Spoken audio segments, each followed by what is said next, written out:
Assalamu alaikum. Welcome to online classes Rise and Shine School.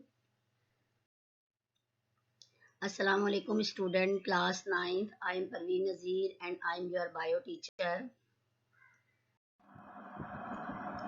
Topics of discussion यानी जो आज के topic में हमने जो डिस्कशन में जो लेने हैं वो कौन कौन से टॉपिक्स हैं हमारे पास।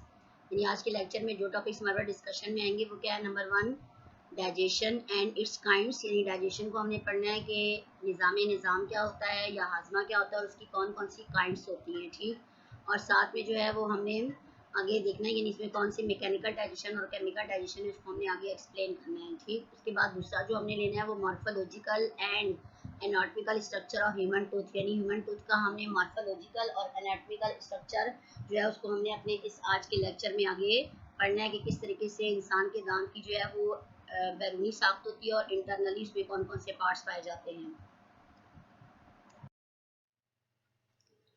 आज जो बेटा हमारा टॉपिक है डिस्कशन का वो क्या है, डाइजेशन। यानी हमने देखना है कि जो डाइजेशन है वो क्या होता है। The process in which larger indiffusible food molecules must be broken into the smaller diffusible molecules in the reaction of enzymes and provide energy. This process is called digestion.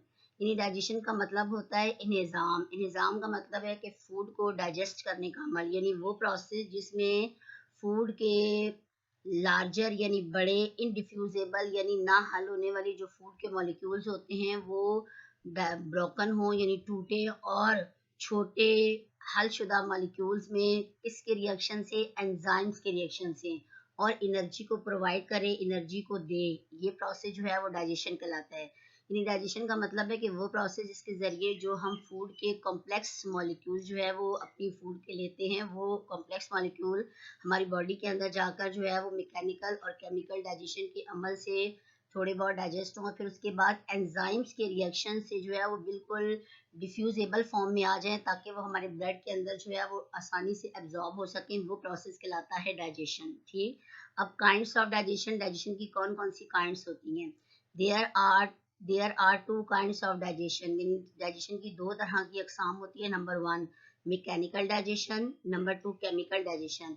यानी मैकेनिकल डाइजेशन का मतलब है वो जो कि mechanically digest होते हैं, और केमिकल डाइजेशन का मतलब है कि वो जो कि एंजाइम्स के रिएक्शन से जो डाइजेशन का अमल होता है। फर्स्ट ऑफ ऑल हमने क्या पढ़ना है, मैकेनिकल डाइजेशन, यानी वो प्रोसेस जिसके जरिए फूड जो है वो छोटे छोटे हिस्सों में टूटती है मैकेनिकली। क्या है, the breaking of food mechanically into smaller pieces by teeth is called mechanical digestion. यानी हमारी बॉडी के अंदर, हमारी माउथ कैविटी के अंदर जो है वो टीथ पाए जाते हैं, उन टीथ के जरिए फूड का जो है मैकेनिकली छोटे छोटे हिस्सों में टूटना मैकेनिकल डाइजेशन कहलाता है। अब उसके बाद हमने टीथ को देखना है कि टीथ की क्या जो है वो क्या उसका स्ट्रक्चर होता है और उसके क्या क्या जो है वो टाइप्स होती हैं और उन टाइप्स के क्या क्या फंक्शन होते हैं। ठीक, अब टीथ क्या है, teeth perform mechanical digestion in our mouth, यानी टीथ जो है वो हमारे माउथ के अंदर जो है मैकेनिकल डाइजेशन का प्रोसेस परफॉर्म करते हैं। The maximum number of teeth permanent is 32, यानी हमारी मुंह के अंदर जो परमानेंट टीथ होते हैं वो उनकी जो मैक्सिमम जो तादाद होती है वो 32 होती है। यानी मिल्क टीथ जो है वो भी पाए जाते हैं जो कि तकरीबन जो है वो 6-7 साल की उम्र से जो है वो टूटना शुरू करते हैं। उसके बाद वो टीथ आते हैं जो कि परमानेंट टीथ होते हैं, जो बाकायदा रूट्स वाले होते हैं, उनकी तादाद कितनी होती है, 32।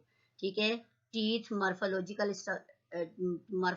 स्ट्रक्चर ऑफ टीथ, यानी जो टीथ का जो मॉर्फोलॉजिकल स्ट्रक्चर है उसको हमने कैसे देखना है। There are 3 morphological parts of teeth, यानी टीथ के 3 तरह के मॉर्फोलॉजिकल पार्ट्स होते हैं। ठीक, नंबर 1 क्राउन, यानी नंबर 1 को हम क्राउन कहेंगे, नंबर 2 नेक और नंबर 3 रूट। यानी मॉर्फोलॉजिकल स्ट्रक्चर का मतलब है वो पार्ट्स जो कि हमें बाकायदा दिखाई देते हैं, यानी जो कि एक्सटर्नल पार्ट्स होते हैं जो कि हमें नजर आ रहे होते हैं। उनमें जो नंबर 1 है वो क्राउन है, नंबर 2 नेक है और नंबर 3 रूट है। अब हमने क्राउन को पढ़ना है कि क्राउन क्या होता है। The part of tooth projected above the gum level is called crown, यानी दांत का वो हिस्सा जो कि हमें हमारे मसूड़ों के बाहर दिखाई देता है उसे हम क्राउन कहते हैं, ठीक है। और ये जो क्राउन का पार्ट होता है, ये एक ऐसा पार्ट होता है जो कि बाइटिंग सरफेस होता है, जो कि हमें फूड को बाइट करने में, यानी चीविंग सरफेस होता है जो फूड को जो है वो चीव करने में मदद देता है, ठीक है। It is a chewing surface. और ये जो है वो दांत का वो हिस्सा है जो कि बाइटिंग और चीविंग जो है वो प्रोसेस को परफॉर्म करता है। अब उसके बाद आता है नेक।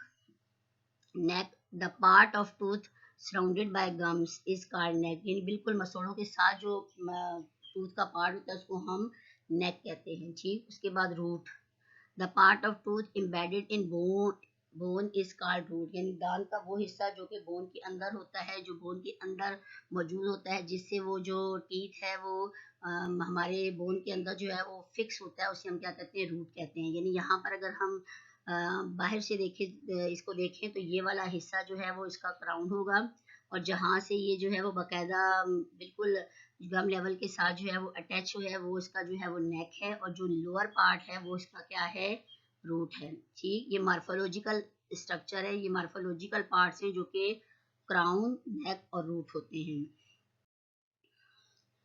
उसके बाद हमने आगे इसकी एनाटॉमिकल स्ट्रक्चर ऑफ टूथ पढ़ना है, यानी अंदरूनी तौर पर हाँ दांत के कौन कौन से हिस्से होते हैं, यानी इंटरनल जो पार्ट्स होते हैं वो कौन कौन से होते हैं। There are following anatomical parts of human tooth, यानी ह्यूमन टूथ के जो बाकायदा नीचे जो दिखाए गए हैं वो इसके एनाटॉमिकल पार्ट्स होते हैं, उसके अंदरूनी हिस्से होते हैं। अब इसमें कौन से, number 1 enamel, number 2 dentine, number 3 cement, और उसके अलावा जो है वो पल्प और पल्प कैविटी भी होती है, ठीक। उसके बाद नंबर 1 क्या है, enamel. Crown is covered by hard and white substance called enamel, यानी क्राउन के ऊपर एक सख्त और वाइट सा सब्सटेंस होता है, उसकी लेयर होती है, उसको हम एनामल कहते हैं।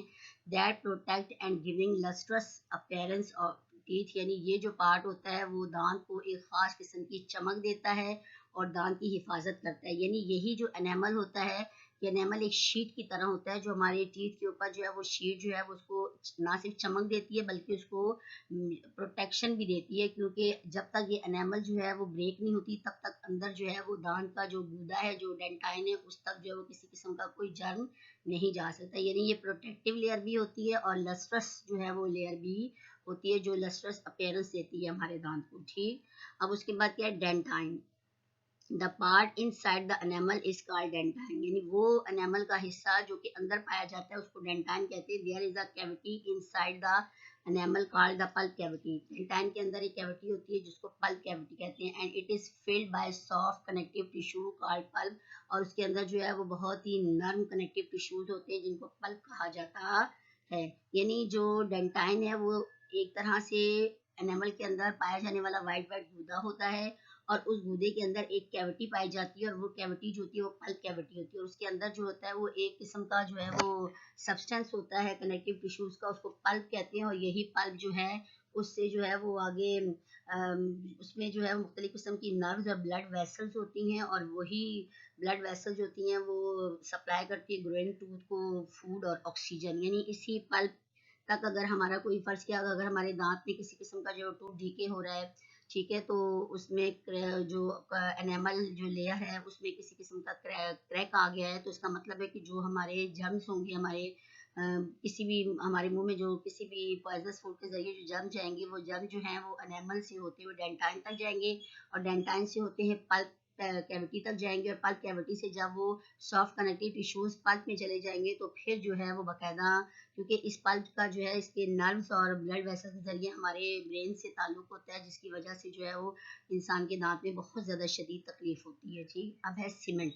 Human tooth is covered by hard material called cement, यानी ह्यूमन का जो टूथ होता है वो एक हार्ड मटेरियल के जरिए जो होता है वो हमारे टीथ की जो बोन कैविटी होती है उसके अंदर महफूज होता है, और यही जो है उसको क्या करता है, यानी each tooth fix firmly into socket, यानी यही जो सीमेंट की लेयर होती है ये उसको टीथ को जो है वो उसके जो है वो सॉकेट के अंदर जो है वो बहुत ज़्यादा सख्ती से जो है वो फ्रेमली जो है वो फिक्स रखती है, ताकि जो है वो दांत जो है वो बाकायदा अपनी जो कैविटी है उसके अंदर महफूज रह सके। यानी हम स्ट्रक्चर ऑफ टीथ को देखेंगे तो स्ट्रक्चर ऑफ टीथ में क्या आता है, यानी ये जो लेयर जो ऊपर पाई जाती है, ये यानी क्राउन के ऊपर जो वाइट सब्सटेंस लेयर होती है वो क्या कहलाती है, एनामल कहलाती है। अब नीचे आ जाएं तो ये जो बकायदा अंदर आपको कैविटी दिखाई दे रही है, ये पल्प कैविटी है, ठीक। अब उसके बाद मजीद नीचे चले जाएं तो ये जो आपको येलो कलर का सब्सटेंस है जो कि इसमें फिल दिखाई दे रहा है, ये क्या है, डेंटाइन है, ठीक। अब मजीद आगे आ जाएं तो ये रूट कैनाल है, यानी बकायदा जो है जिसके ज़रिए जो है वो आगे हमारे टीथ का जो है वो हमारे ब्रेन या हमारी नर्व्स या हमारे ब्लड वेसल से ताल्लुक़ होता है, ठीक है। यानी ये मुख्तलिफ़ किस्म की आगे नीचे बोन्स हैं जो कि एपिकल फोरामेन बोन का, यानी मुख्तलिफ़ किस्म की बोन्स होती है जिसके ज़रिए जो है वो टीथ जो है वो अपने सॉकेट के अंदर जो है वो फिक्स रहता है। और इस तरीके से जो है वो दांत जो है वो ना सिर्फ चीविंग प्रोसेस का काम करते हैं बल्कि हमारे जो माउथ का स्ट्रक्चर है उसको भी मेंटेन रखते हैं। यानी टीथ ये एक ऐसा बॉडी का पार्ट है जो कि ना सिर्फ मैकेनिकल डाइजेशन का काम करता है बल्कि जो है वो हमारे जो फेस का जो स्ट्रक्चर है उसको भी मेंटेन रखता है। और इसी इन्हीं जो यानी टीथ जो है वो बहुत ही सेंसिटिव पार्ट होता है इंसान की, जो माउथ कैविटी है या जो ओरल कैविटी इसका बहुत ही सेंसिटिव पार्ट होता है, क्योंकि हमारे जो डाइजेशन का प्रोसेस शुरू होता है वो हमारे माउथ कैविटी से शुरू होता है। और वो कौन सा डाइजेशन होता है, मैकेनिकल डाइजेशन होता है। मैकेनिकल डाइजेशन का जो बिल्कुल मेन जो ऑर्गन है वो क्या है, टीथ। यानी टीथ जो है वो हमारे डाइजेशन प्रोसेस को स्टार्ट करने में या उसको जो है वो बिल्कुल बिगनिंग जो है उसका जो प्रोसेस है वो हमारे टीथ के जरिए ही परफॉर्म होता। अब देखें टाइप्स ऑफ टीथ, यानी टीथ की कौन कौन सी टाइप्स होती हैं। यानी हमारे माउथ या ओरल कैविटी में जो 32 जो परमानेंट टीथ होते हैं उनकी क्या जो है वो अकसाम होती हैं, कितनी किस्म के होते हैं। There are 4 types of teeth in our mouth cavity. हमारी माउथ कैविटी के अंदर जो है वो 4 अकसाम के टीथ पाए जाते हैं। नंबर वन क्या, first of all incisors, number 2 canine, number 3 premolar, number 4 molar. यानी अगर हम यहाँ डायग्राम पे आ जाएं तो जो पहला ये आपको दिखाई दे रही है क्या है, इंसीजर्स हैं, ठीक है। इंसीजर जो होते हैं वो आगे से बिल्कुल फ्लैट होते हैं, ठीक है। और उसके बाद नंबर 2 पे ये क्या है, कैनाइन है। और कैनाइन जो है वो आगे से बकायदा जो है यहाँ पर ये हम अगर देखें तो कैनाइन जो है वो आगे से शार्प पॉइंटेड होते हैं, ठीक। यानी जो इंसीजर होते हैं वो बिल्कुल फ्लैट होते हैं जिस तरह हर्बीवोर्स एनिमल्स के होते हैं, ठीक। और कैनाइन जो है वो आगे से पॉइंटेड या शार्प होते हैं जैसे कार्निवोर्स एनिमल के होते हैं, ठीक। फिर उसके बाद प्री मोलर्स हैं। प्री मोलर जो है ये भी बकायदा ऐसी गाड़े होती हैं जो कि आगे से 2 डिस्टिंक्ट एजेस होते हैं जिनके दाने पाए जाते हैं। मजीद जो आगे मोलर है वो बिल्कुल बकायदा 2 जो है वो एजेस में बकायदा दिखाई दे रही हैं। और ये जो है वो ग्राइंडिंग में मदद देती है, फूड ग्राइंड करने में जो है वो बहुत ज़्यादा अहम किरदार अदा करती है। यानी इस तरह हमने क्या किया, हमने यहाँ पढ़ा कि जो ह्यूमन टूथ है उसकी आगे से 4 काइंड्स हैं, इंसीजर्स, कैनाइन, प्रीमोलर और मोलर, ठीक। अब हमने इनको जो है वो वन बाय वन पढ़ना है। Number 1 incisors. इंसीजर्स का मतलब होता है काटने वाले दांत, ठीक है। The flat chisel shaped teeth are called incisors. जो कि बिल्कुल सीधे जो आगे से बिल्कुल फ्लैट होते हैं वो दांत जो है वो इंसीजर्स कहलाते हैं। They are 8 in numbers. ये जो है वो 8 की तादाद में होते हैं। यानी 4 अपर जॉ पे और 4 लोअर जॉ पे पाए जाते हैं, ठीक है। और ये क्या करते हैं, दे यूज्ड इन कटिंग, ये काटने में मदद, यानी अगर हमको किसी चीज़ को काटना है तो हम अपने बाकायदा इन्हीं दांतों के जरिए उस चीज़ को काटते हैं। यानी इंसीजर जो है वो कटिंग में मदद देते हैं। यानी कोई भी फूड है जिसको हमने काटना है, उसको पीसेज में तोड़ना है तो इंसीजर्स के जरिए हम उसको कटिंग प्रोसेस से गुजारते हैं। अब उसके बाद और ये जो इंसीजर्स होते हैं ये ज़्यादातर हर्बीवोर्स जो है एनिमल्स होते हैं उनमें पाए जाते हैं, बिल्कुल सारे वो ना, ये इस उसमें जो है वो कैनाइन टीथ होते हैं, इंसीजर्स होते हैं, ठीक। बाकी यानी बाकी एनिमल्स में भी होते हैं, कार्निवोर्स में भी होते हैं, लेकिन ये है कि हर्बीवोर्स में इंसीजर्स की तादाद जो है वो बिल्कुल, यानी वो सारे दांत जो है वो इंसीजर की तरह फ्लैट होते हैं।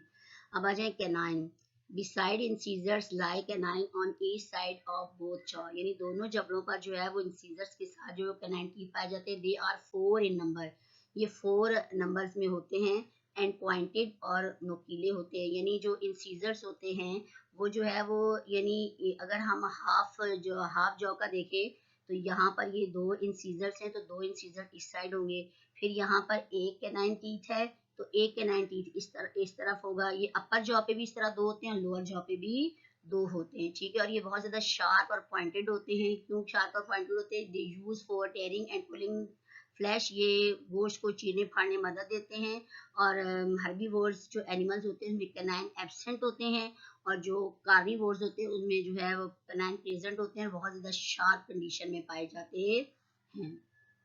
अब उसके बाद तीसरे नंबर पे क्या आता है, प्रीमोलर से ये each canine is followed by 2 premolar, यानी हर जो कैनाइन है वो आगे 2 प्रीमोलर्स में जो है वो उसके साथ 2 प्रीमोलर्स पाई जाती हैं। 2 प्रीमोलर्स यहाँ पे होंगी, 2 प्रीमोलर्स जो है वो आगे दूसरी साइड पे होंगी, और इसी तरह 4 ऊपर और 4 नीचे, तो टोटल क्या तादाद होगी, दे आर 8 इन नंबर्स, ये 8 की तादाद में होती हैं। They use in grinding food, और ये फूड को ग्राइंड करने में, फूड को पीसने में मदद देती हैं। ठीक, अब आ जाते हैं molar. Premolar of both jaw are followed by 3 molar, यानी हर तरफ की जो प्रीमोलर होती है उनके साथ आगे जो होती हैं वो 3 मोलर पाई जाती है, 3 मोलर एक इस साइड पे और 3 मोलर इस साइड पे पाई जाएंगी। टोटल 6 अपर जॉ पे होती है और 6 ही लोअर जॉ पे होती हैं। तो फिर इसकी टोटल तादाद क्या हो रही है, दे आर 12 इन नंबर, इनकी तादाद 12 होती है। दे आल्सो ग्राइंड फूड, ये भी फूड को ग्राइंड करने में मदद देती है। यानी हम अपनी डायग्राम में देखिए तो हमारे पास 4 टाइप्स ऑफ टीथ है, इंसीजर्स, कैनाइन, प्रीमोलर और मोलर।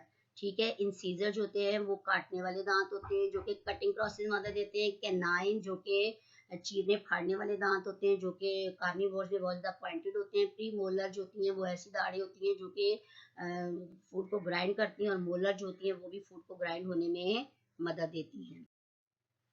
अब हम इसका डेंटल फार्मूला लेंगे कि डेंटल फार्मूला क्या होता है। डेंटल फार्मूला जो होता है वो हमेशा हाफ जॉ का लिया जाता है। ठीक है, I for incisors, 2 upper and 2 lower side, C for canine, 1 upper और 1 lower side, P for premolar, 2 upper and 2 lower side, और M for molar, 3 upper and 3 lower side। इस तरह 16 टीथ का ये जो हाफ चौ का फार्मूला होता है यही डेंटल फार्मूला होता है। इसी डेंटल फार्मूले के तहत जो है वो दांत जो है वो अगर कोई खराब हो जाए तो बाकायदा इसी फार्मूले के तहत देखा जाता है कि आया ये इंसान की टीथ का कौन सा पार्ट है, कौन सा हिस्सा है जो कि इफेक्टेड हुआ है। ठीक, यानी अगर यहाँ पर ये पूरे दांतों की जो है बताई गई है, यानी इंसीजर बताए गए, कैनाइन बताए गए, प्री मोलर बताई गई, और फिर मोलर्स बताई गई हैं। ठीक, अब देखें हमने ह्यूमन टीथ को जो है वो कम्प्लीटली सही तरीके से पढ़ लिया। अब आगे हमारा होमवर्क शुरू होता है। ठीक, होमवर्क में क्या है, read digestion and it's kinds, यानी डाइजेशन को हमने पढ़ना है, उसके काइंड्स को, structure of human tooth and types of teeth from page 151, 152 and 153।